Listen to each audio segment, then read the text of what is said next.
probably as good of a time to start. I'm sorry, folks. It's been a long time. Well, actually, it hasn't been that long. It's only been like a month and a half, maybe a month and 2/4, or a month and 2/3. A month and 2/3. It's been almost 2 months since my last stream, and there's a reason for that.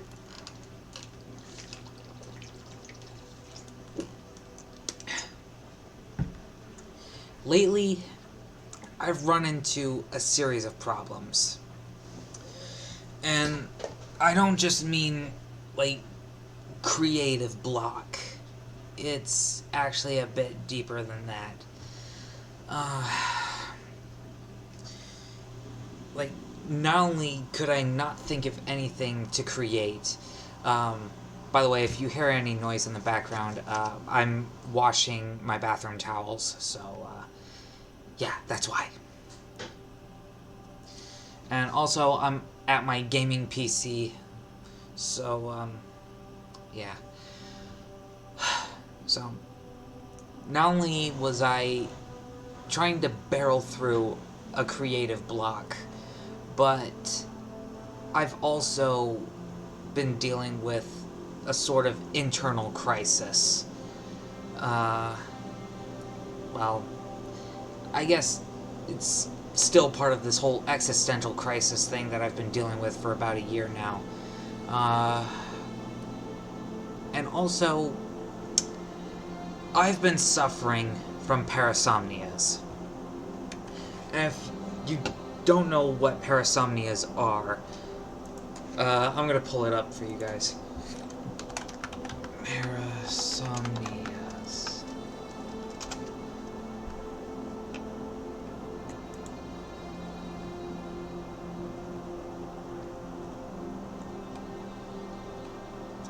Okay, and let's see if I can... Oh. It appears... Okay, let's see if I can... Ah, okay.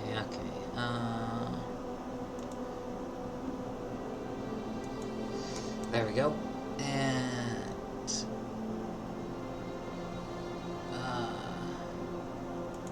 hit the screen. Now, I wanted to bring this up because this, I believe, is a problem that... Damn, I got fingerprints on this thing. Hold on. Using the hem of my shirt to wipe them off.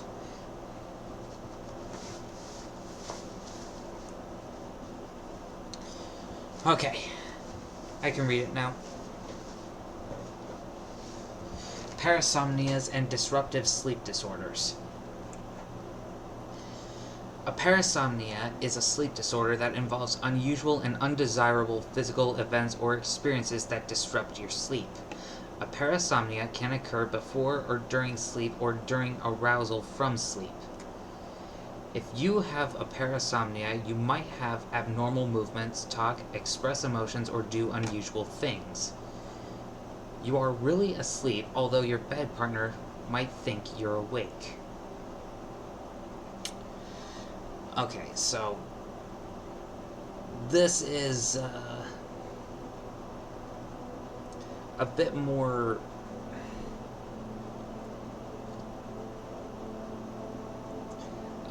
umbrellic and blunt than I would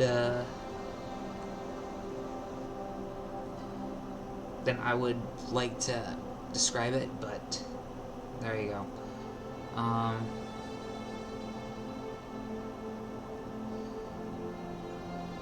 So, parasomnias that happen during non-rapid eye movement sleep include sleep terrors, sleepwalking, confusional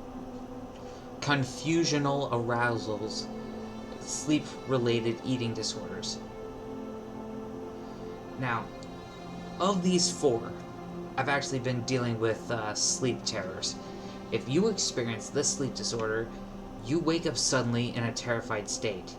You might scream or cry in fright. Sleep terrors are usually brief, 30 seconds, but can last up to a few minutes.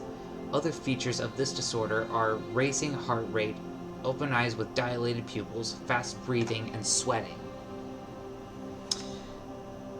This is one of the issues that I've been dealing with.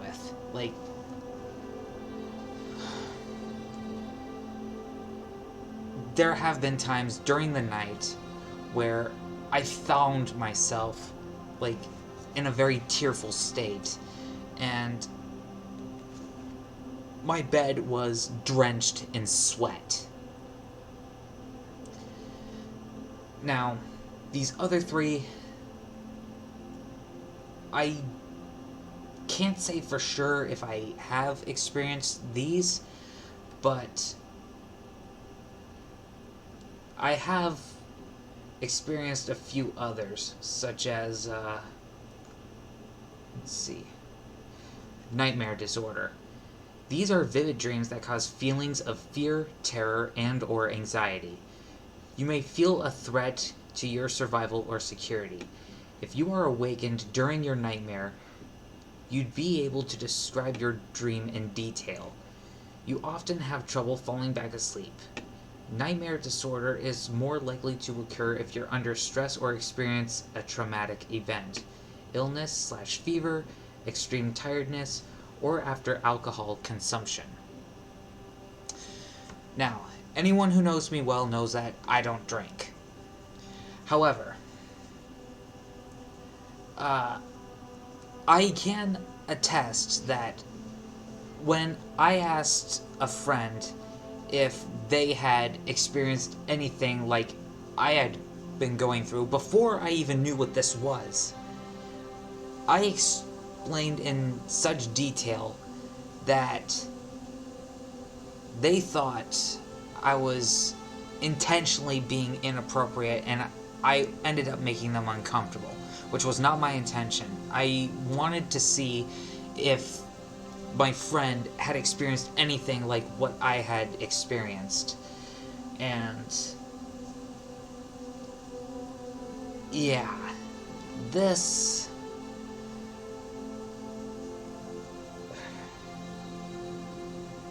it's been an issue for me because I've been having trouble falling asleep and staying asleep. And I'm always getting super uncomfortable, and I keep tossing and turning because these things that are happening in my nightmares, I wanted to sleep peacefully and think of happy thoughts, but these nightmares, they go down south really fast, and these nightmares, they divulge into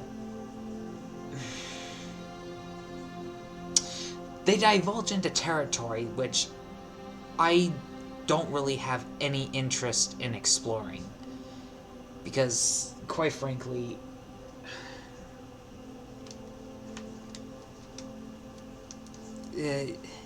just thinking about those things makes me uncomfortable. And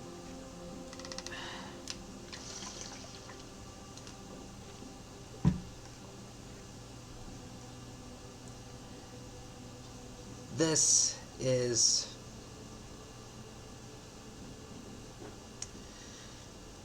a huge sign. Recurrent isolated sleep paralysis. If you have this sleep disorder, you can't move your body or limbs during sleep. Scientists think the paralysis might be caused by an extension of REM sleep, a stage in which muscles are already in a relaxed state. This happens either before you fall asleep or as you're waking up. Episodes last a few seconds to a few minutes and are distressing, usually causing anxiety or fear. Sleep paralysis can be stopped if your bed partner speaks to you or touches you. Now, believe it or not, I've also experienced that kind of issue myself. Like, there have been times where I've jolted myself awake and I couldn't move certain parts of my body. So far, the only parts of my body that have not been affected by this parasomnia are my head and my right hand. And while this isolated sleep paralysis is a bitch, and I've really been trying to stay away from swearing, I really have, but in this case, I have to make an exception because, truth be told, this issue is a bitch. I'm still grateful that I could at least move my right hand, because this is my dominant hand. And we live in a right-handed world. If I wasn't able to move either of my hands, I would be screwed.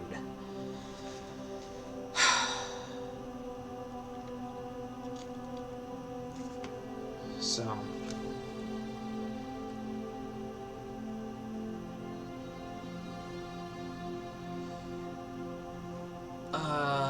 these other things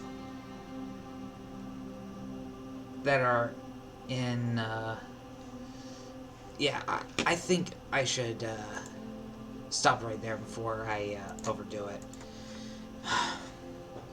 So, basically, that, parasomnia, sleep disorder stuff, that's what I've been dealing with. I've been dealing with sleeping terrors, I've been dealing with isolated sleep paralysis, and what was that other one called?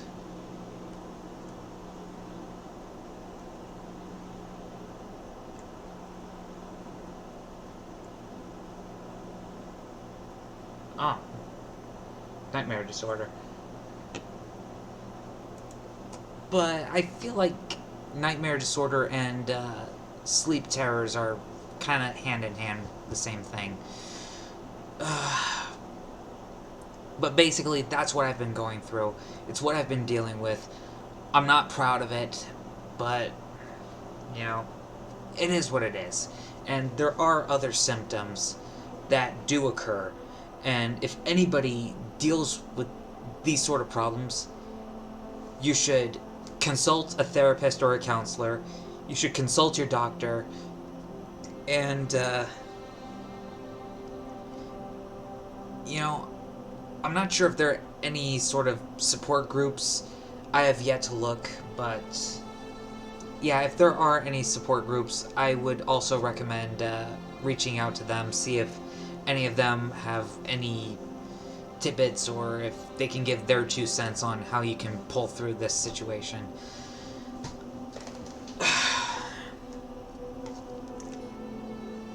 Honestly, this situation sucks. I'm not gonna sugarcoat it. It sucks. And it's especially a bummer because I think being able to sleep at night should be one of the best parts of life, not the worst. But, you know, things like this happen. And if somebody is dealing with it, like myself, it's a good idea to reach out and talk to somebody. And while this might be a sensitive subject for Twitch, I feel like if I have the power to speak up about something and to spread awareness, then I should do so. Because one of my favorite comic book characters of all time constantly says and reminds himself that with great power there must also come great responsibility. And here on the Twitch platform, yeah, I might not be super popular, I might not have a huge audience or a huge platform, but I still have the power to make a difference in people's lives.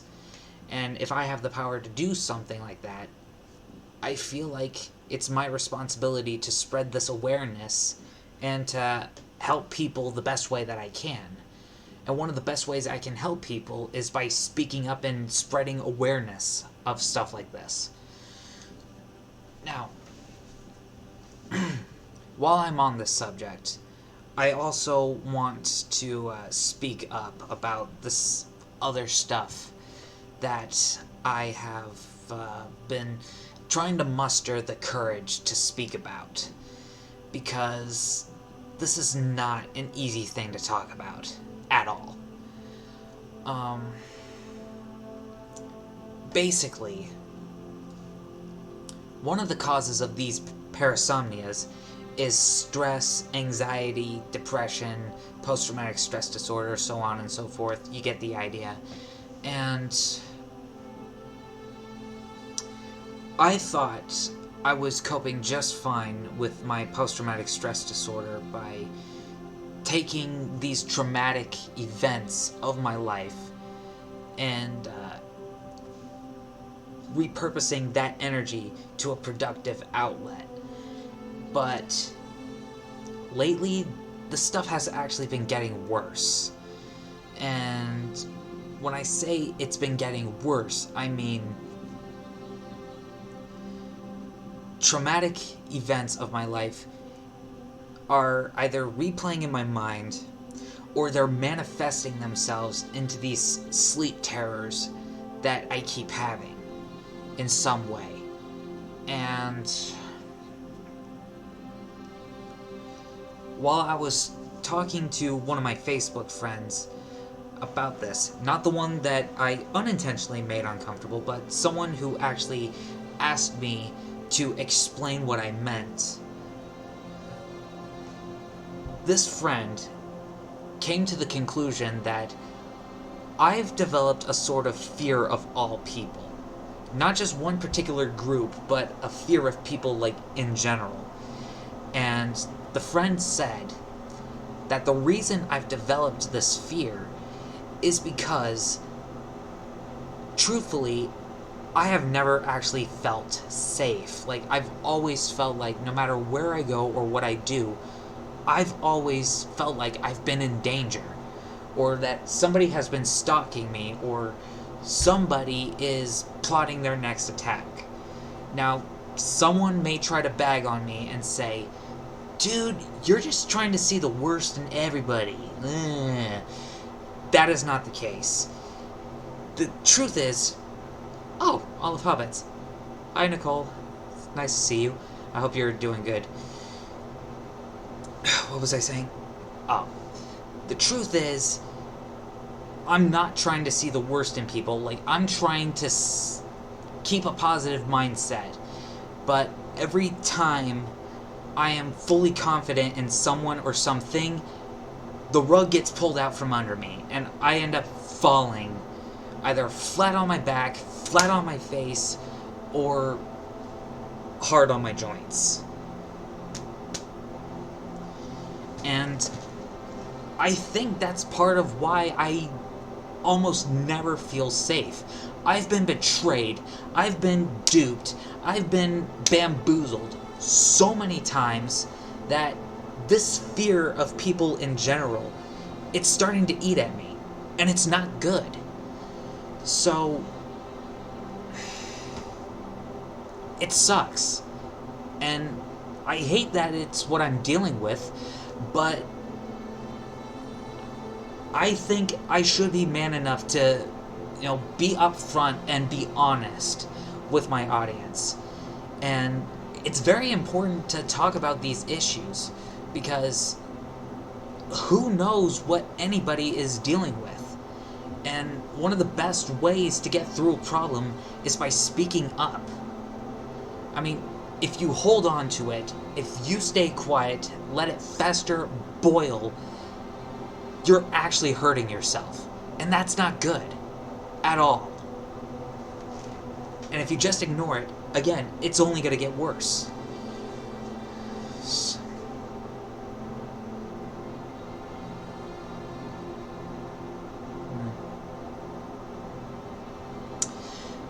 That is very true, Olive Hobbits. There are most definitely cruel people who will take advantage and exploit every last little thing.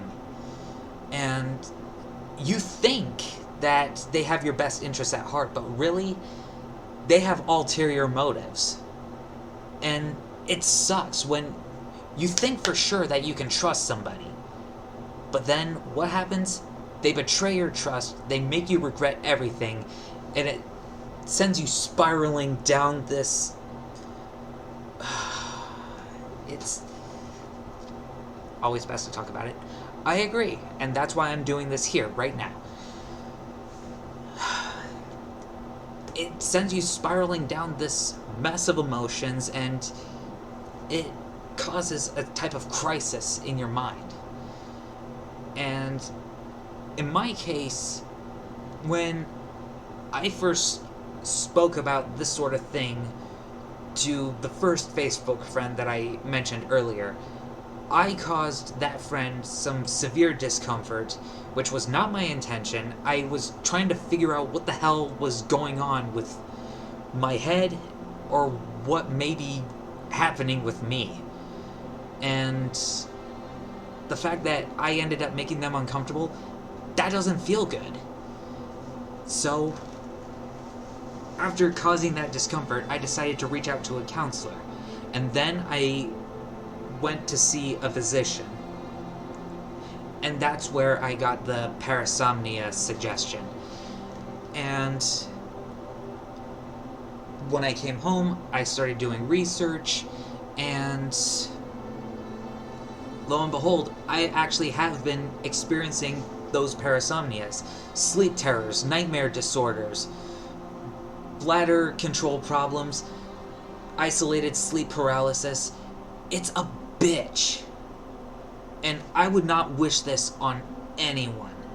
Because not being able to move your body, or certain parts of your body, that's bound to be a lot of problems happening. Like, I remember I was on my way home Thursday.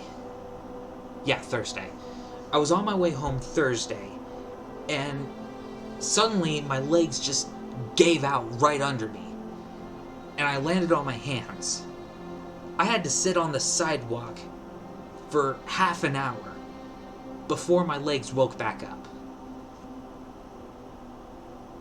I have no idea what that deal was, but it still happened, and it's not good. Great. Legs falling asleep. Okay. Stretch that out. Stretch it out. Restore blood flow. There we go. Okay. So, when people say that I'm looking for the worst in them, that's not exactly true. I've just gotten good at seeing people's true colors. And if this is the way people generally behave, then we may be doomed. And, you know, back in March, there was this drama that happened, and I still feel terrible about it to this day. And I've apologized to all parties, both on Twitch and on my Instagram stories, and even though I apologize, I still feel terrible about it, because I feel like I could have handled the situation a whole lot better than I did. Now, granted, it's hard to think straight when you're stressed out. I know. I deal with that problem myself. It's your choice to decide who you want to trust. That is true. And these days, I want to be very careful about who I trust, because I do not want the March incident to happen again. I do not want anyone else that I care about to get hurt. Especially not you. Especially not Olive Hobbits. She's the one who pushed me to start Twitch in the first place. She has never done anything woeful or malicious to me. She has never done anything to betray my trust. And if I were to hurt Olive Hobbits in any way, I would not forgive myself. Ever. Even if she was willing to, I would not forgive myself. Period.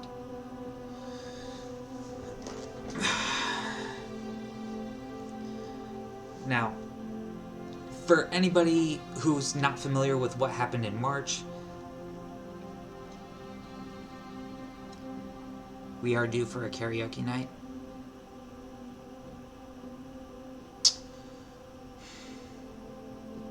Probably. I was thinking about a karaoke stream. I miss you too, Olive. I was thinking about a karaoke stream at some point, but we'll get to that when we get to that. So, for anybody who's not familiar with the March drama, basically there was this Twitch user, Majors. I thought at first that he was really funny, and I saw him in Olive Hobbit's Grand Theft Auto 5 stream, I think was the earliest. But then, I got to know him, and I thought, this is a cool guy. But then, there were certain red flags that were rising, and to be fair, I should have been more open about my concerns and stuff. But then, there was a point where he took it way too far and making inappropriate jokes and advances. Like, I remember typing something, and then he said, "No, DCas, we cannot kiss," and that's not even where my mind was. And that was the first time that he made me uncomfortable, and then things only got worse and worse to a degree where I just felt really unsafe. I wasn't thinking straight anymore.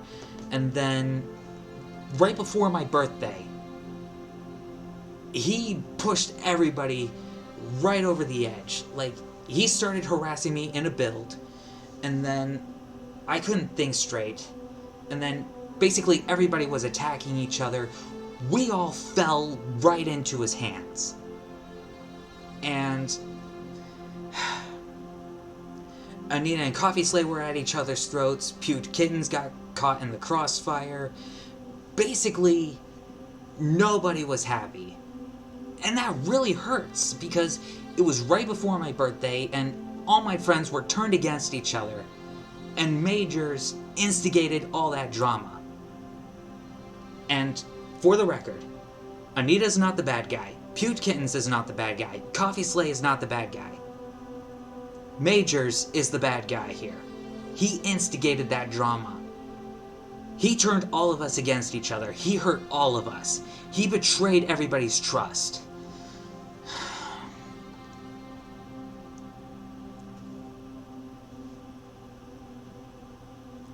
He was great at fabricating. That he was.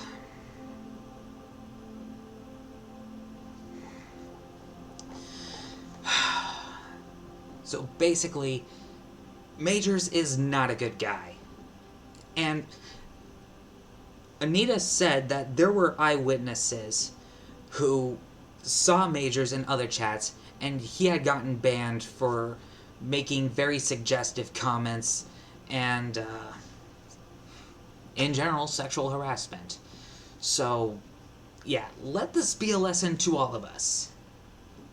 We need to be very, very, very careful about who we trust, who we let into our communities, and also, we also need to be very careful about what happens with anybody who gets caught in the crossfire. I still feel really bad about what happened between me, Coffee Slay, and Pewed Kittens. I will admit, Anita was a bit snarky and a bit crude, but her heart was in the right place. Coffee Slay, the only mistake she made was not reading what Majors said before allowing his message. She made an honest mistake. She's not the bad guy. as I've said. Kelsey... Again, Kelsey was caught in the crossfire, and I still feel bad about that.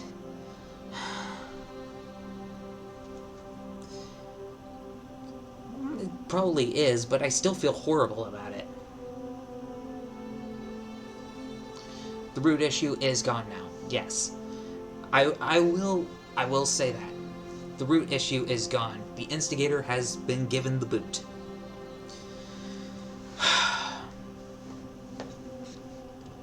So, I think, given that the root issue is gone, whatever I'm dealing with, I think I may be close to getting that issue resolved. Because if the root issue is gone, then it should make the rest of the steps towards a full recovery that much easier. Even if the rest of it is still hard, like, it changes one step at a time, one day at a time, and if you keep at it, that problem will be resolved. So, yeah, that's the drama that happened in March.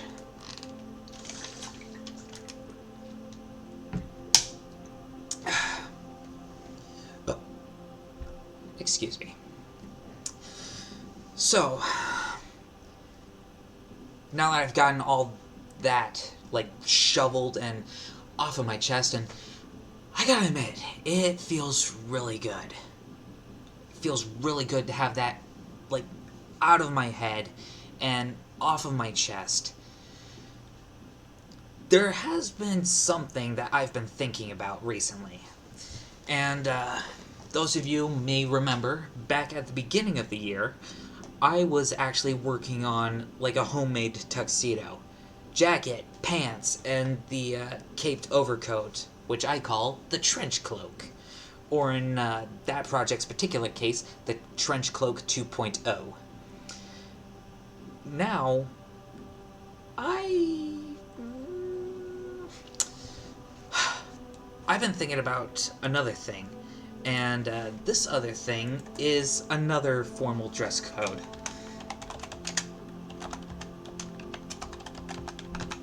Hold on, let me pull it up, because there's a good chance that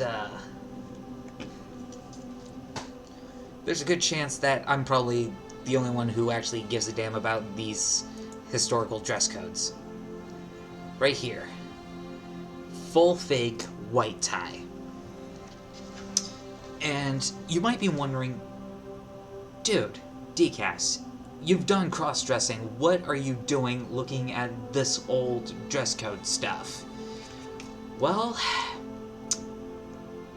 I have a certain taste for nostalgia, and I also like fashion and exploring all these different things. Like, I had a moment where I just wanted to do only men's stuff, and then there was a point where I wanted to dive into feminine stuff, and then there was a point where I wanted to try and mix and cross both the feminine and masculine stuff. And now I want to take a look at dress codes from the past. So, full fake white tie.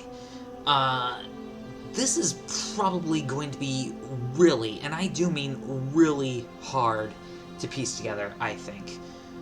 Wait, did I already say that? Wait, what was I saying? I think this is going to be really, really hard to piece together. I think that's how I said it.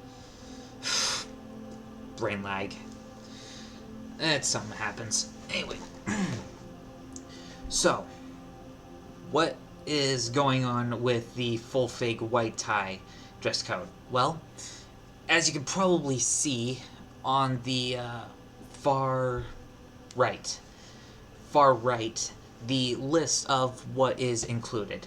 A black tailcoat, black pleated pants, a white waistcoat, wing-colored dress shirt, white bow tie, mother-of-pearl studs, mother-of-pearl cufflinks, patent leather pumps. Am I going to dress in this fit for the karaoke bar? Or next stream? I do not have a full fake white tie dress code, but I think in a future stream, I will dress in something that is black. But this, I currently do not have a full fig white tie ensemble. It's something that I'm thinking about making, if that answers your question. And if I do end up making this, I may actually live stream my process. I may just do all the pattern cutting like off stream, and by pattern cutting I mean cutting out the templates of the paper pattern. So the black tailcoat, actually I wanna... What the...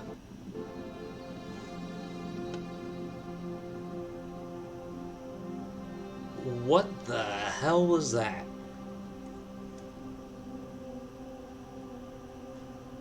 My screen's just blacked out for a second.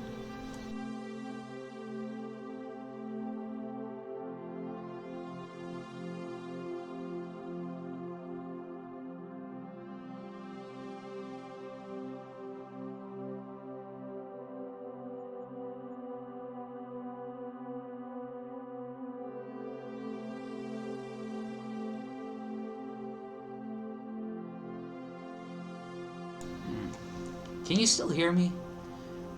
Or...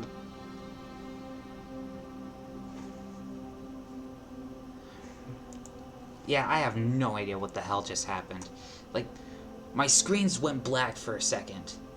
And it seemed like the modem was actually going to shut down as well, but...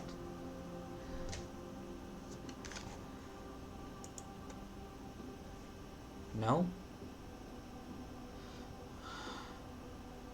Okay, so the stream is still going. My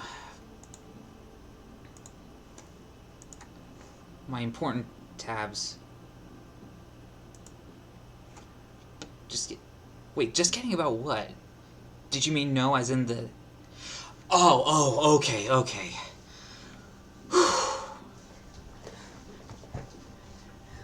Thought for a second that, everything had broke.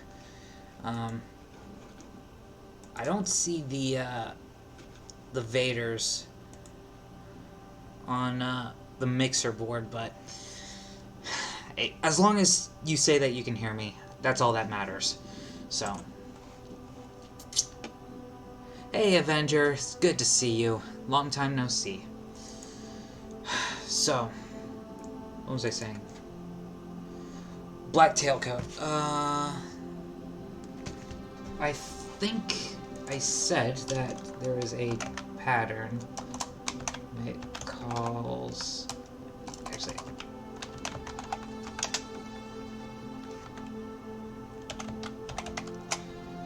I think that's the right one. Okay. So, as you can probably see here, this McCall's pattern, it comes in 4 looks. We have... Okay, take care, Olive. I'll see you when you get back. It has George Washington, or at least I think that's supposed to be George Washington, Abraham Lincoln, Uncle Sam, and Lady Liberty. And, Uncle Sam here, he's wearing a tailcoat. However, it doesn't quite appear to be, like, the, how do I explain this? It doesn't quite appear to be the same caliber as what is worn in full fake white tie. Let's see. Where's a good example that I can...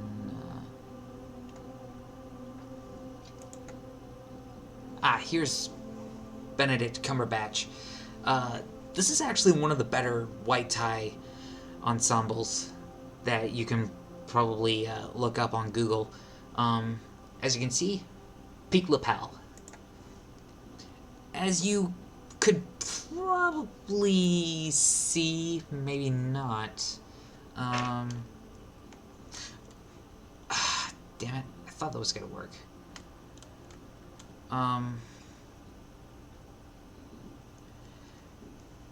Basically, this, it doesn't appear to be peak lapel. It appears to be notch lapel, and the tails of the tailcoat don't appear to be the right shape either. So, yeah, that is going to be a bit of an issue right there. Oh, and these don't appear to be lined. On a tailcoat, the tails, or at least the sources that I've seen, the tails of the tailcoat appear to have lining. So,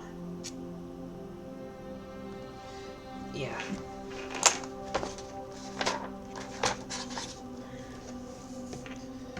I'm gonna write this down.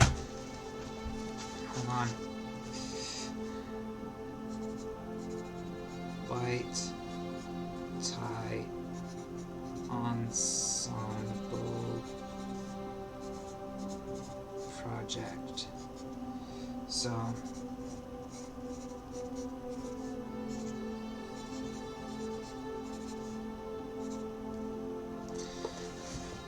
just gonna list that under a question mark. Now, I do have a McCall's sewing pattern, 8133, which is the men's historical vests, and I'm pretty sure with the right alterations to the pattern, I will be able to make a somewhat convincing white tie waistcoat, because, you know, very deep cut, and it's got 3 to 4 buttons at most. Now, as for the shirt,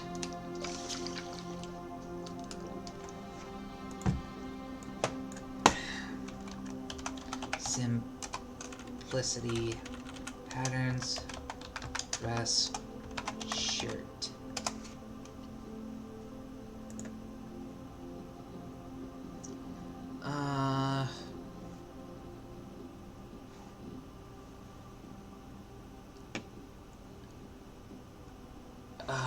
Maybe I need to specify men's.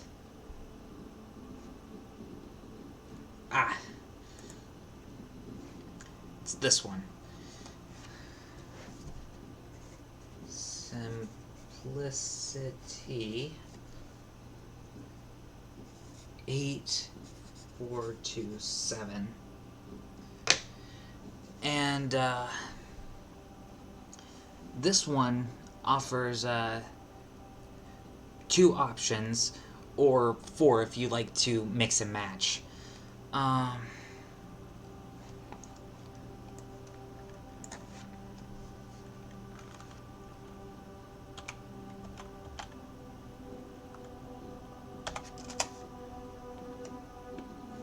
8427. So, I'm not sure if you can tell in this photograph. Probably can't because it's too damn small. You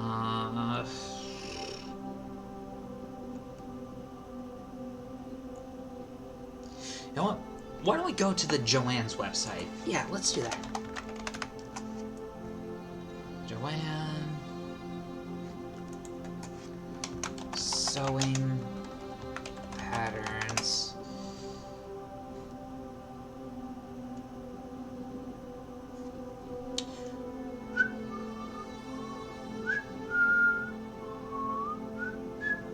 Okay. We're going to men's. Men, manly men. Sorry.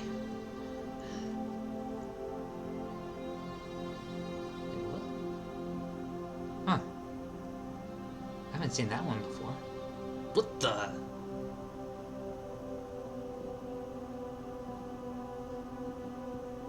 Please tell me I'm not the only one who saw that.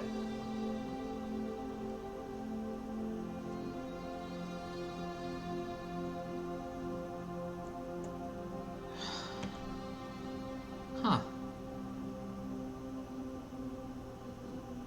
That pattern seems to have completely vanished. What the hell?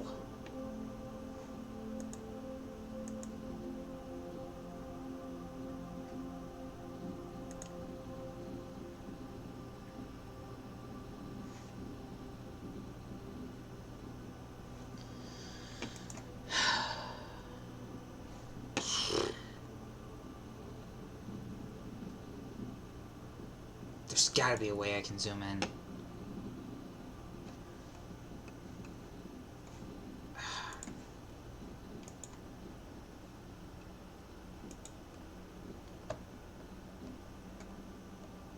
Finally, jeez. Okay.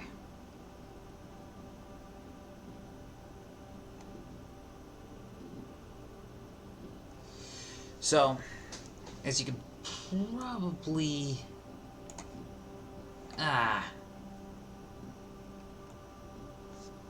Oh.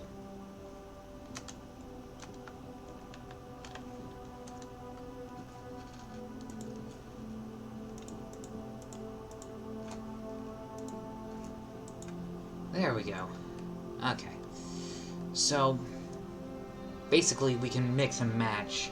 Like, we have a pointed collar, and we have a more rounded collar. And then we have two variants of shirt cuffs. Like, we can do the French cuff, or we can do the typical barrel cuff. Excuse me.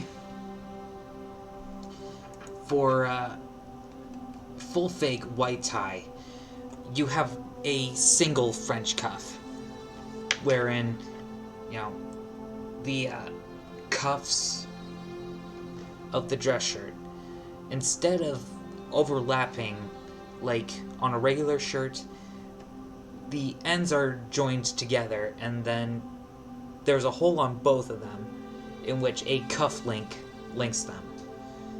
I'm not sure how many other people know that, but hey, I don't even own any French cuff shirts, but I actually know that. So,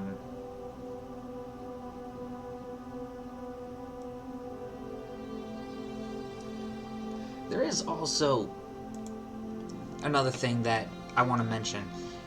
In full fig white tie, you definitely want to show some shirt cuff. You can show anything from as little as 2 millimeters to a full inch, but you definitely don't want to show any more than that. And here we can see Benedict Cumberbatch and who is that? Is that Tom Ford? I think that's Tom Ford. I could be mistaken though. But yeah, Benedict Cumberbatch, Tom Ford.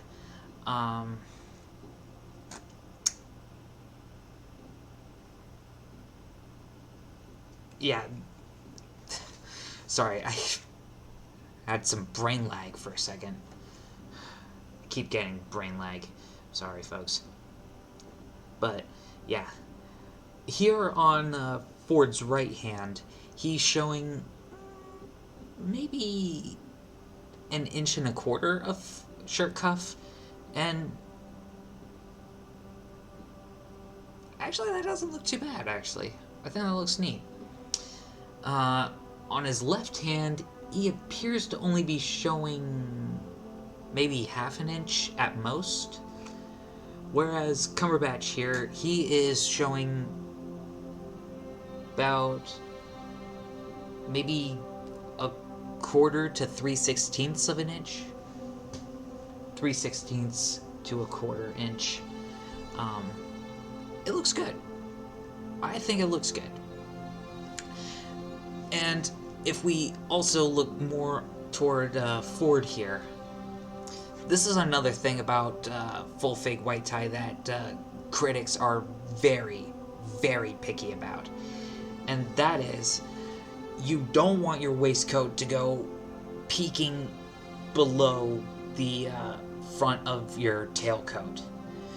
You either want it to be in line or just slightly above the front of your tailcoat.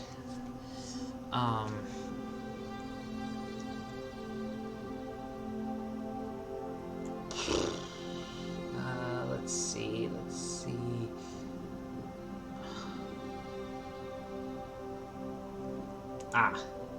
So here's a good example of what I'm talking about. See this guy right here? His waistcoat is peeking out from under the front of his tailcoat, and that's just wrong. You do not want that on full fake white tie. And if we take a look back at this shirt pattern, now I know we have the standard collar here, but on a white tie shirt, the collar is actually detachable in the sense that it's actually a separate piece. So yeah, that's going to be something that I'm going to have to modify if I end up going through with this. For a full fig white tie, you want a wing collar instead of a full-on turn-down collar. So there is that. Also, they say that the front of a white tie shirt is starched. I don't want to have to keep doing that all the time. So, very simple solution for that. Attach some stiff fronts that are actually lined with Peltex. And if you don't know what Peltex is, it's basically this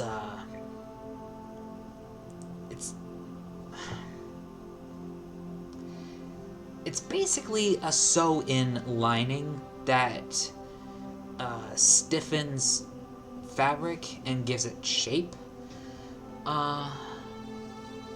Actually, I think that's the best way to describe it. That is what Peltex does. Also, there are no pockets on the white tie dress shirts.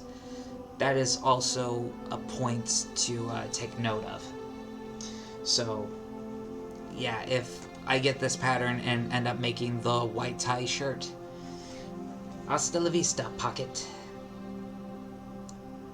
And as you can probably see here, on this diagram, the French cuffs seem to be doubled. Yeah. They seem to be doubled. So, whereas on the barrel cuff, this is a single barrel, so yeah, definitely gonna be something to modify there. I'm not sure if a white tie shirt actually has this pleat and hoop on the back, but it's gonna be covered up with the tailcoat, so probably doesn't even matter in the long run, but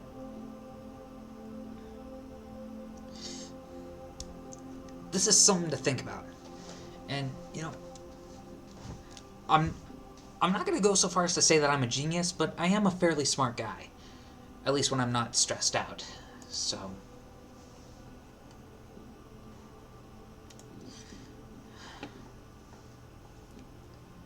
you probably can't even make out what this is right here, but let's see if I can.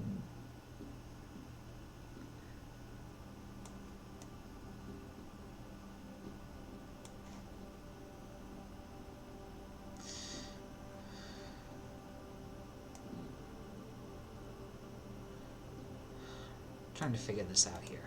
Anyway, so yeah, as you can probably see on the white tie diagram, the waistcoat has a very deep cut, and on the diagram, the bottom points of the waistcoat actually line up with the points of the tailcoat front. So, yeah, that's definitely what you want. White bow tie,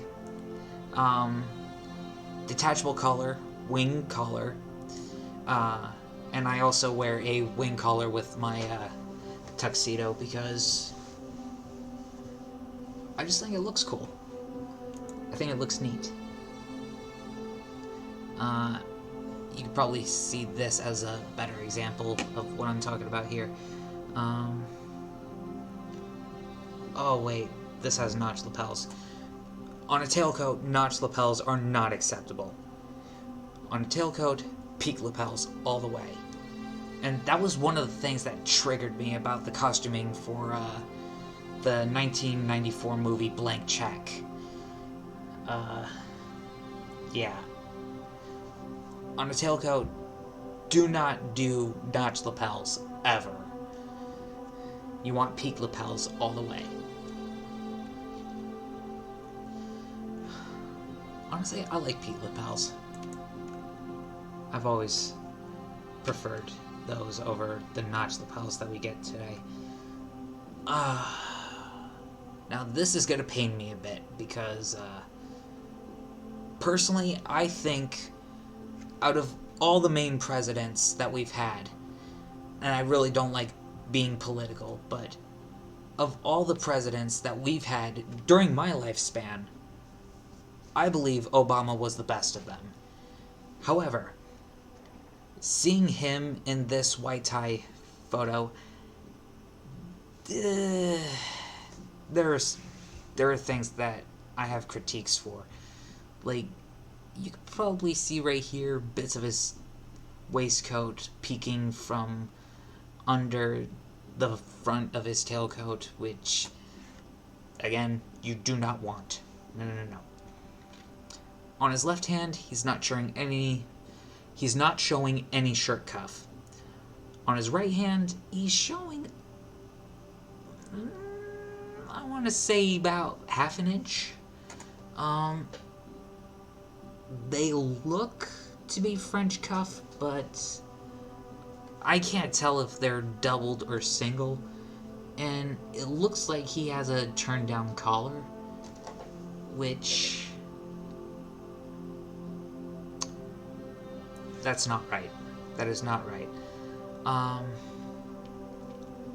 However, I can just faintly make out Obama's tailcoat does have peak lapels, so that goes good in his favor. He has the white bow tie. His trousers, they... Actually, I can't see if they have a stripe or not. So, yeah, I think that's pretty much all I can really comment on as far as Obama's white tie. And Trump's take on white tie is a bit of a flat-out disaster. No ifs, ands, or buts about it. Like, he has way too much waistcoat peeking out from under the front of his tailcoat. He's not showing any shirt cuff, and those sleeves are way too damn long. God. And those pants... yeah. This does not look good. I'm not even going to sugarcoat it. Now this looks a lot better. Like, we can see he's got a wing collar, he's got studs, he's got a waistcoat that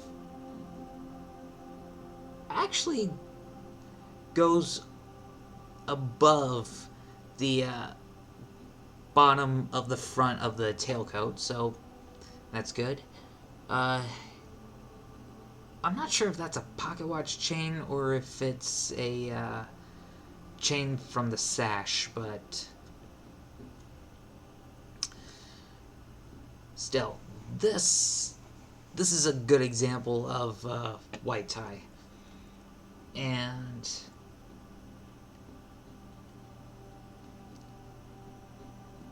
let's see. Are there any other good examples of white tie?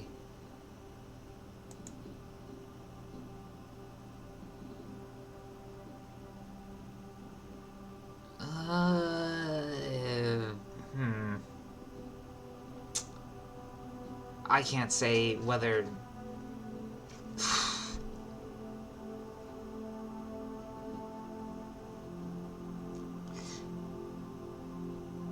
Yeah, I don't think this is a good example.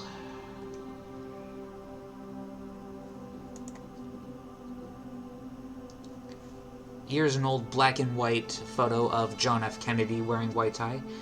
That actually doesn't look too bad.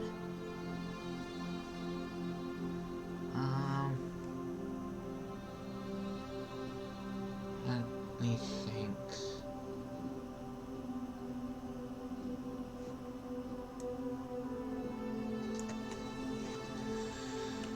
Hold on. Rudolph.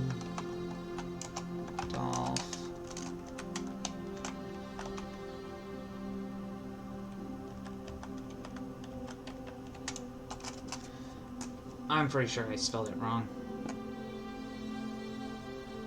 The late Rudolph Nureyev.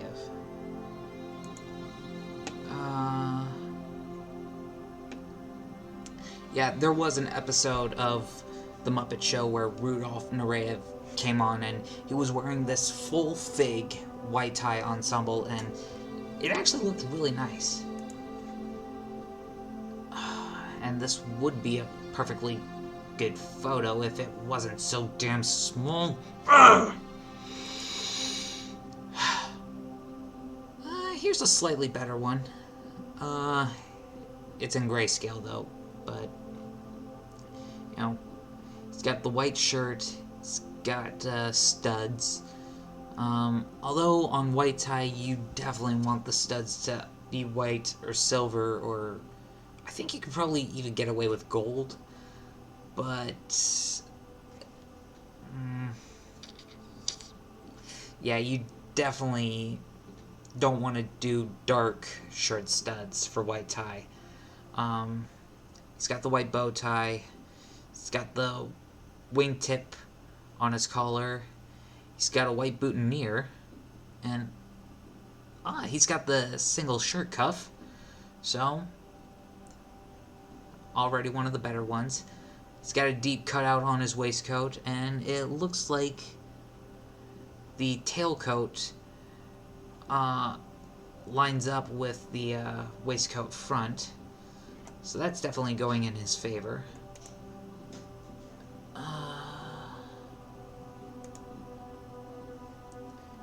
God, why are all these images so damn small? But anyway, so back to what I was talking about.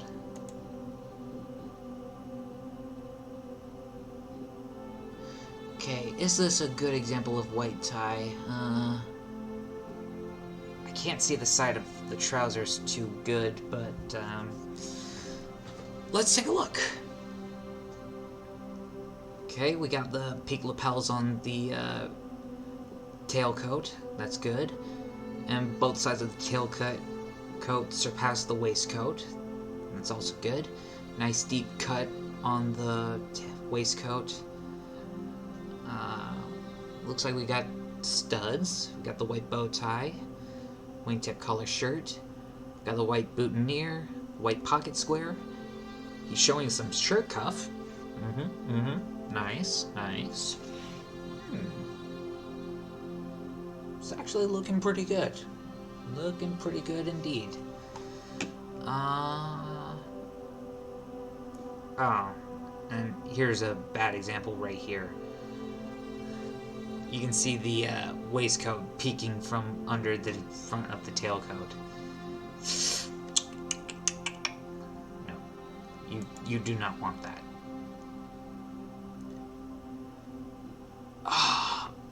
Who is that? Is that Idris Elba? I think that's him. Could be mistaken. Hey Anita, how are you? I would say that this is a good white tie ensemble, except there's one detail that kind of tears this whole thing apart, and it's what's on his left hand. Now, this may sound like a nitpick, however, historically it was inappropriate to be wearing a timepiece, but over time, watches did become acceptable, but only in the form of pocket watches, which I have 3 of, so I don't have any excuse. But this, just, no. For full fig white tie, wristwatches, not acceptable. You would wear either a pocket watch on a chain or a timepiece on a little fob. I don't remember what it's called. But yeah, wristwatches not acceptable for white tie at all. Black tie, you could get away with it, but not for white tie. No. Looking at fashion, love it. Yeah, I am looking at fashion. It's because I kind of have this interest in making a full fig white tie ensemble.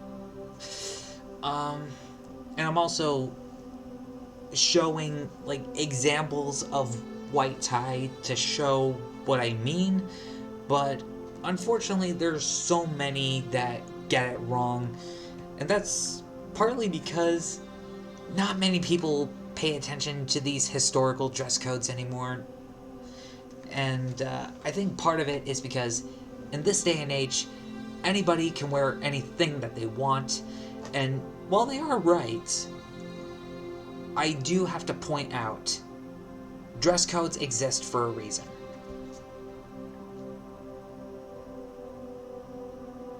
I appreciate that, Anita. Thank you so much. I hope you have a good night's sleep. And I also hope that you have sweet dreams, because nightmares suck, and they ruin sleep. So yeah, have a good night's sleep, sweet dreams, and I hope you have a great work day in the morning.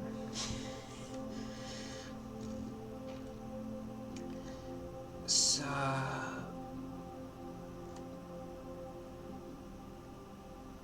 let's see. If we go back to Benedict Cumberbatch right here, this chain with the pennant on the front, I'm not 100% sure if he's actually wearing a pocket watch or if it's just a decorative chain, but that actually jazzes up the white tie. And in my opinion, if you want to jazz up your white tie ensemble, a pocket watch, or at least the pocket watch chain, is definitely the way to go. Man.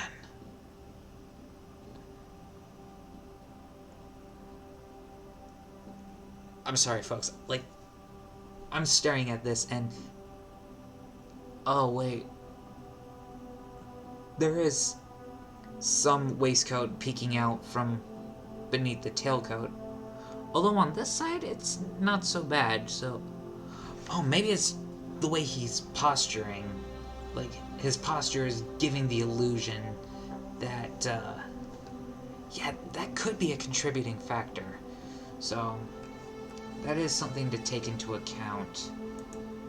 So, yeah, but case in point, you don't want the waistcoat peeking out from the front of your tailcoat. You definitely don't want that. It can either kind of, or it can completely ruin the white tie ensemble. So, yeah, that's something to keep in mind, storing the databank. And for this, I would definitely want to make the boutonniere hole, just for the hell of it. Even though I'm not really much of a boutonniere person. I should probably still put the boutonniere hole there. You know, just so I could have the option if somebody wants to put a boutonniere in my lapel. But, yeah. They list it as handkerchief? It's a pocket square. A handkerchief is something else. Yeah, patent leather shoes. That is definitely a must. Suspenders. I have a pair of clip-on suspenders, although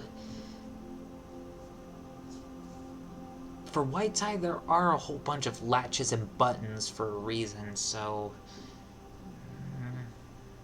maybe I should definitely take a look at that. And for the pants, I might want to alter the pattern a bit so that it's a bit more higher waist. And just something to think about. I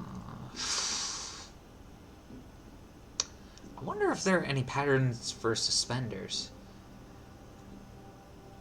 I think it might also be fun to make that.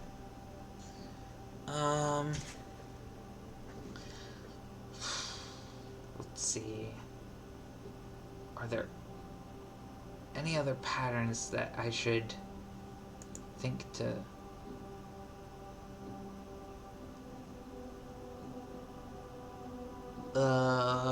notch lapel, that is definitely a big...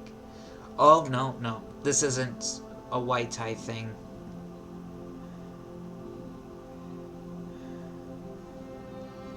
This is something else entirely. But, you know, this is still a good demonstrative of what I'm talking about. Notch lapels for white tie, just no. You don't want that.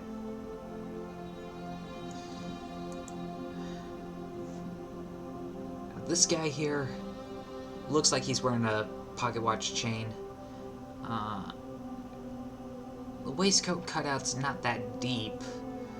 But I can see the tailcoat's a little below the waistcoat, so that's good. Hey. Don't come onto my page promoting that stuff. Get out of here.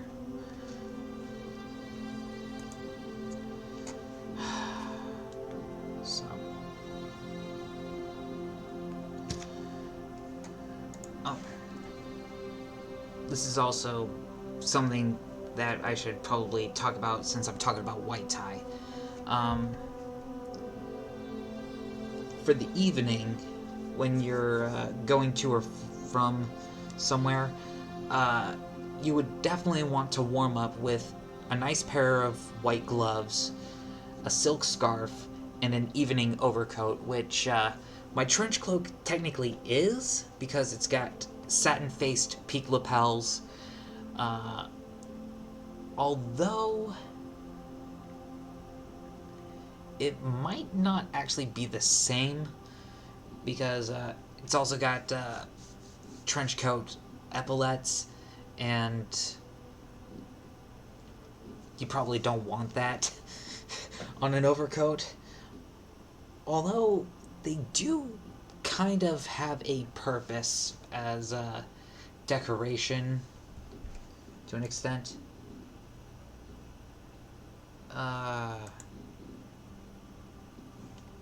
Here's another example of an attempt at white tie, but the ensemble is ruined because, well, one, waistcoat is peaking. That is 2, maybe 3 inches of waistcoat that is exposed, and there's barely any shirt cuff visible.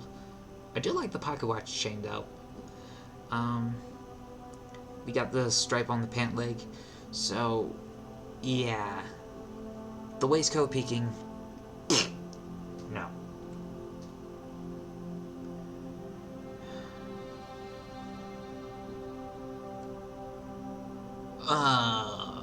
And this is... I'm sorry, folks, but I cannot condone this. I will admit, it is creative.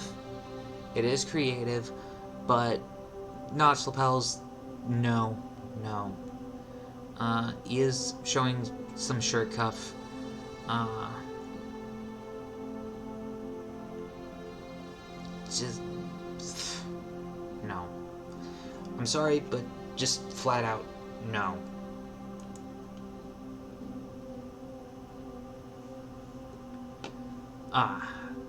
This one is wearing a morning coat, which is technically a tailcoat, but as you could probably see on this guy here, the cut is different.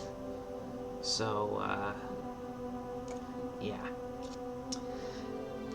As Will Smith said in the live-action Aladdin, the deal is in the detail. And,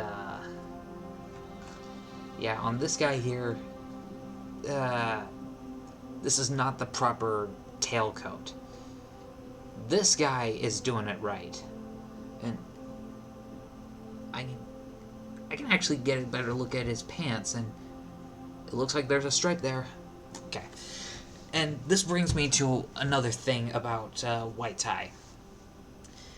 In the UK, they have a double stripe, or a double galon, going down each side. Kind of like what Michael Jackson had for his Billie Jean pants in the History Tour. Here, let me pull that up. Billie Jean History Tour trousers.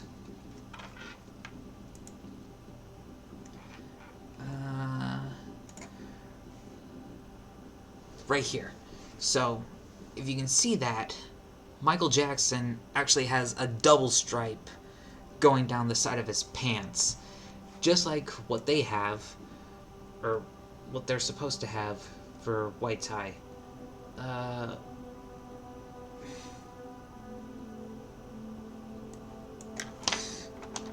Fred Astaire white tie.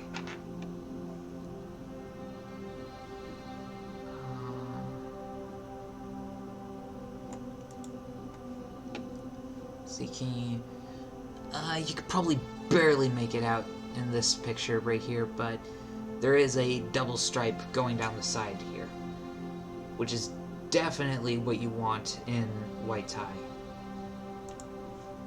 Is it visible in this one? Doesn't look like it.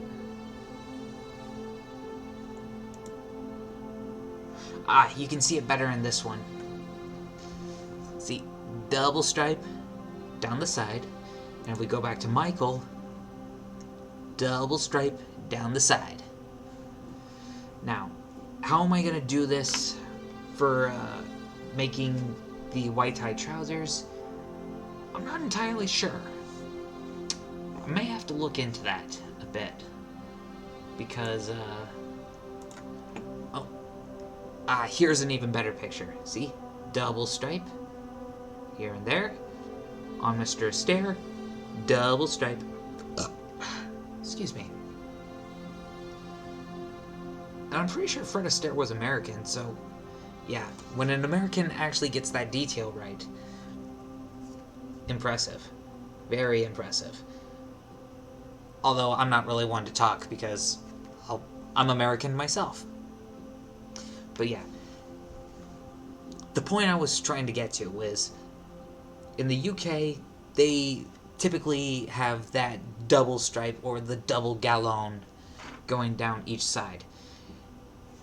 Here in the US, you can get away with only having a single stripe down each side. So, I may cop out and give my tuxedo trousers a double purpose. Or maybe I can make a second pair of the same trousers, but yeah. Case in point, definitely want the double stripe down the side of the pants. Or you want some striping down the side. I wish this guy... I wish we could actually see this... This guy has the double stripe down the side. So, this is a good example, right here. Or at least I think so.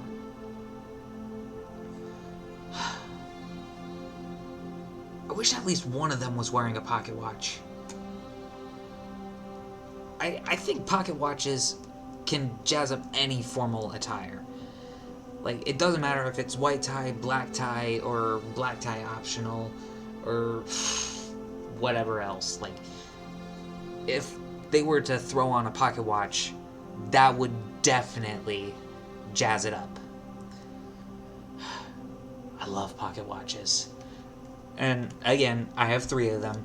I have a bronze steampunk pocket watch. I have a silver pocket watch that has all sorts of engravings on it.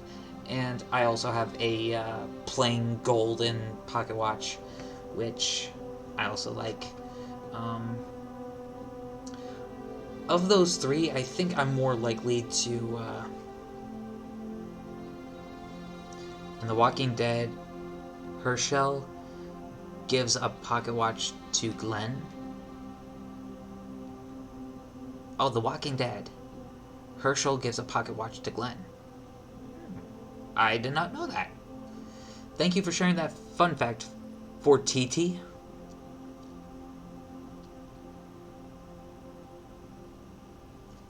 TT. However you prefer to be addressed. Thank you for sharing that. I did not know that. I did not know that at all. So,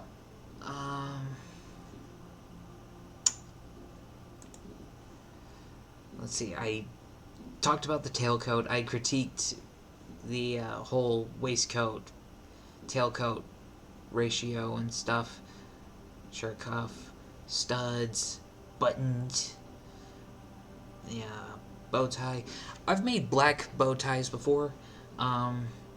Making a white bow tie probably isn't going to be that much different. I mean, how hard could it be? I mean, just find the most opaque white material that I can, interface it, cut out the shapes, and sew it together, turn it inside out, and then hand stitch the opening shut. It's that easy. The top hat, that is probably going to be the most expensive investment of this whole thing, at least for me, because as some of you may recall, I have actually complained about the fact that I actually have a pretty big head. Even when my hair was shorter, I still have a big head. Like, it's almost 25 inches around. So, yeah, I've got a big head. I'm not even going to sugarcoat it. My head is oversized.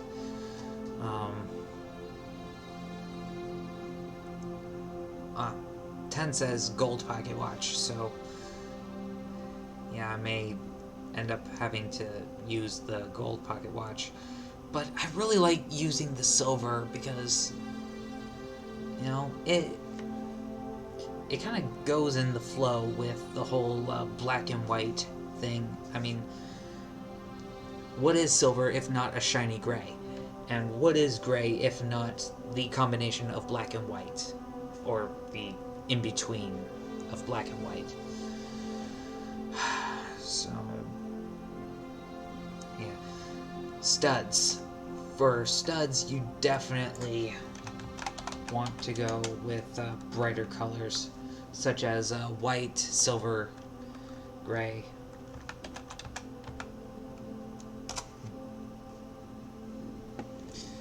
Now, black shirt studs, you can get away with that for black tie.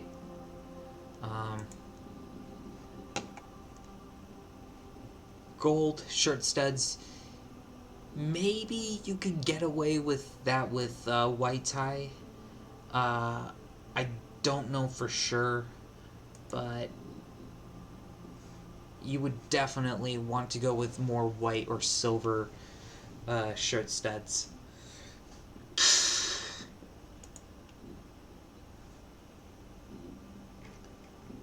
Okay, I know these are not white or just straight up silver, but I just wanted to take a look at these because, damn, those look good. I really like those.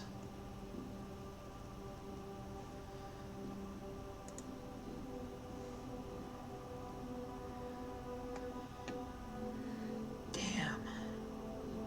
These are so cool.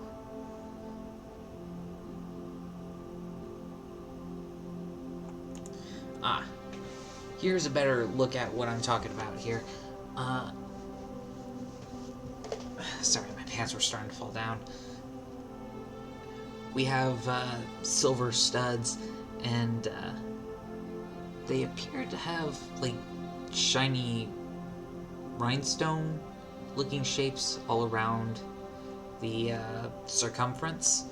I think that is the word I'm looking for.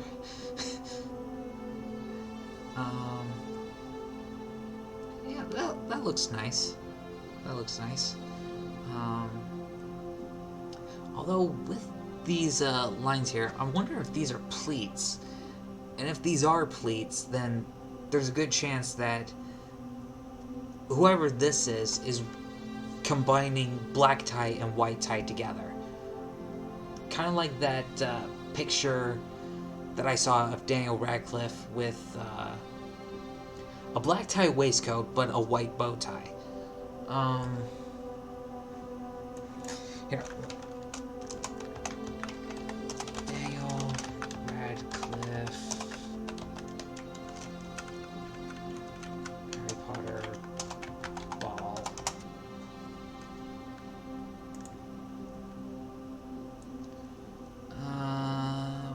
Where's...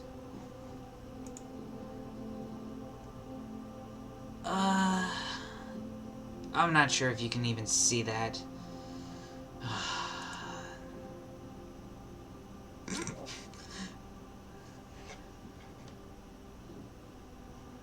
sorry.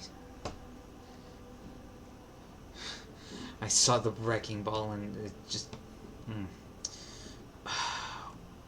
Where is that picture I was looking for? I'm trying to get a clear view. Like, where is it? Why can't...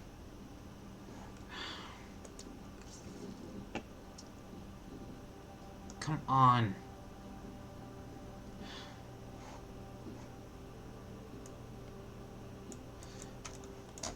Maybe Harry Potter Yule Ball.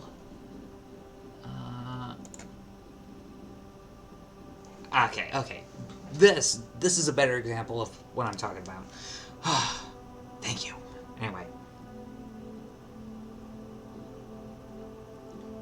Harry Potter and the Haunted Mansion. What?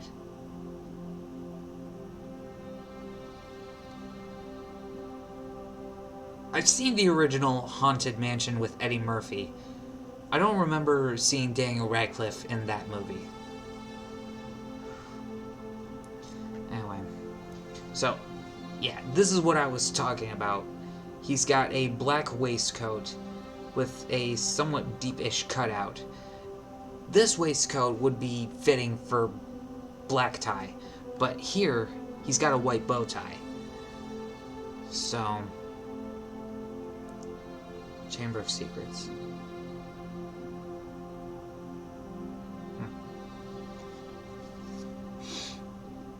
Anyway, what was I saying?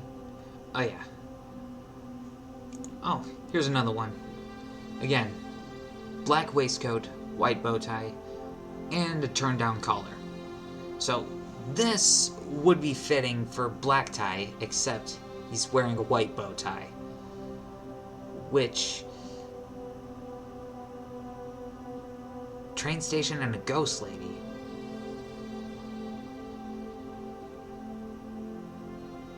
Train station and a ghost... I'm sorry, folks, but I have no idea what either of you are talking about. I'm so confused, like, my head is starting to spin. So, here's Robert Pattinson. Now, this is a bit more of a substantial black tie ensemble. Like, he's got the black waistcoat, he's got the black bow tie, he's wearing a wing-colored shirt, and holy shit, is he wearing shirt studs? Dude.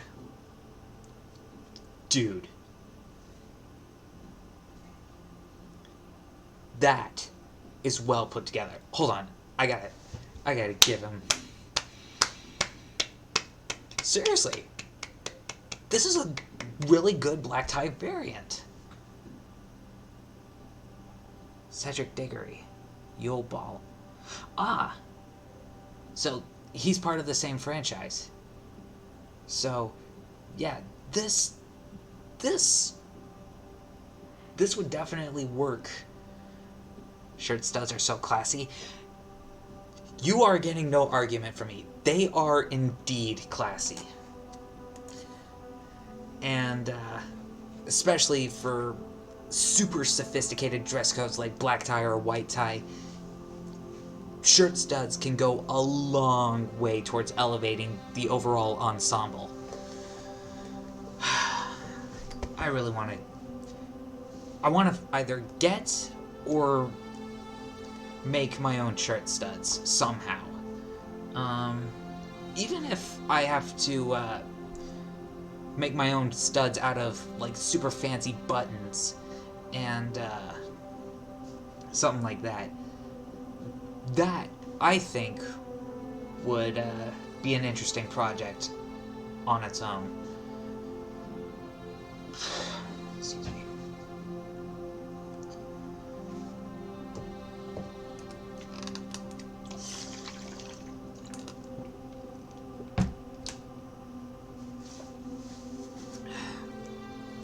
So, walking stick. I have a black and silver cane, so... Your grandpappy used to make shirt studs for the soldiers in World War II? Did he really? That's cool.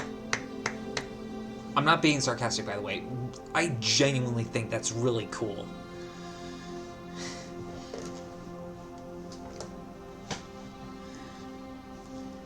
Little tiny German flags on them. They were awesome. That's probably an easier feat than an American flag by a long shot, because a German flag, it's just 3 stripes. But still, that is cool. That is very cool.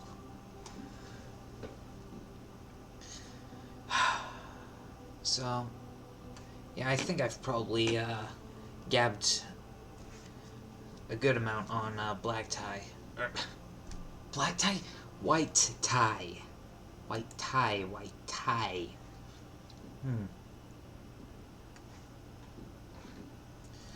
So,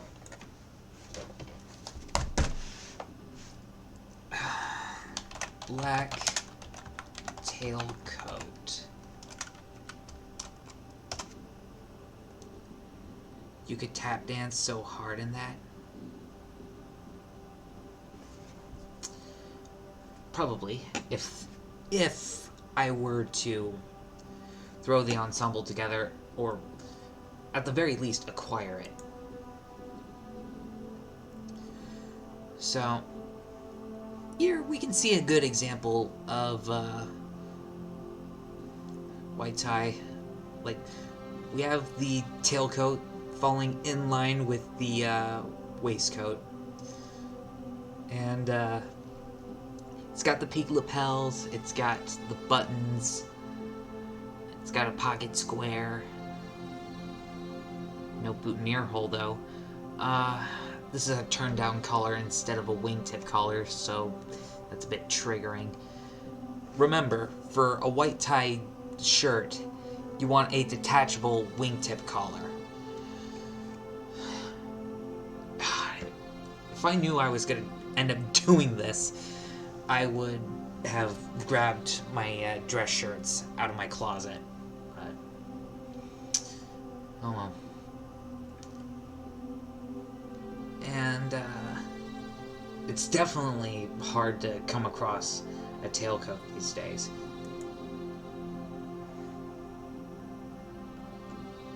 Tuxedo. A tailcoat is not a tuxedo. A tailcoat is way more formal. And that's not just a nitpick or an opinion on my part. According to history, white tie is the most formal dress code to have ever existed in history. Yeah, we don't see it as much, let alone ever, but still.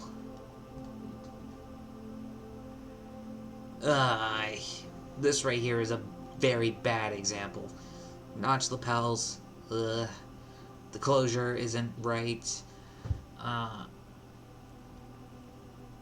Is that a cummerbund? Cummerbunds are not appropriate with tailcoats, ever. See? Look at that, just, no. He's wearing the same hat that I like to wear, though. But for white tie, you would wear a top hat. You would not wear a fedora. You would not wear a bowler. You wouldn't even wear a Homburg hat. You would wear a top hat. And I should also mention this. There have been some people in history, here and there, who have elevated their black tie ensembles by wearing a white tie shirt and a white tie waistcoat. That's a bit advanced, and it's typically reserved for people who actually are fully aware of what they're doing. So...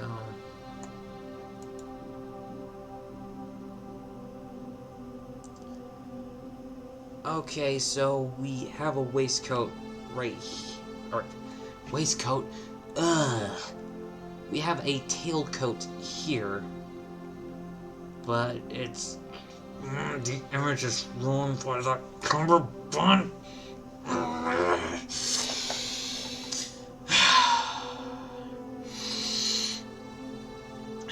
I'm sorry. It's a bit triggering for me. I can tolerate cummerbunds with black tie, but pairing cummerbunds and tailcoats... no. No, it's triggering. Yeah, it's got nice lapels. Buttons are in the right place. I'm not sure if that's a real pocket square pocket.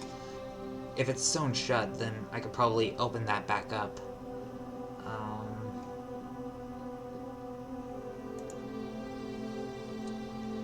This is an okay-ish white tie ensemble, except waistcoat peeking. We don't want that.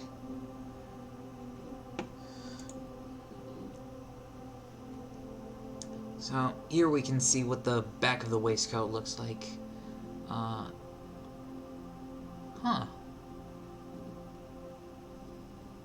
Wait a sec. I think I can actually figure this out. Might take a bit of alterations, but... holy schnitzel, I feel like I can actually figure this out.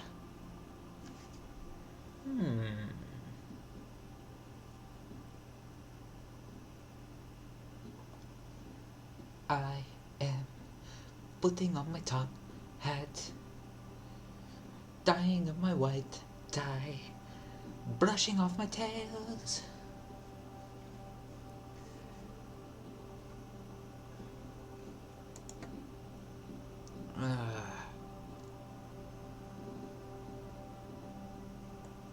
Okay, I'm definitely gonna need to turn myself away before I go overboard with criticizing every last person's attempt at white tie, because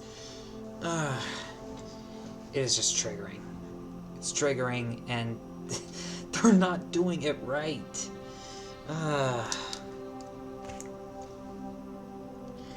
Pay attention to history, people. Learn the dress code. Please. Ah, boy. So,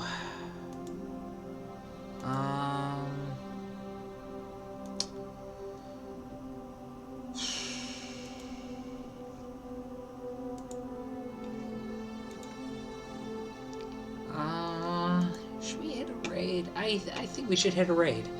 So, why don't we head over to Late Night Candy? So, yeah. Thank you so much to everybody who's tuned in and watched. I'm sorry I was gone for so long, and thank you to everybody who tuned in and tolerated me going on this rant and rambling. I hope that I managed to teach you guys something. I hope that my next stream will be really soon and a bit more entertaining. We're gonna head over to Late Night Candy. I have been your host, DCas, and until next time, I will catch you on the web. Goodbye!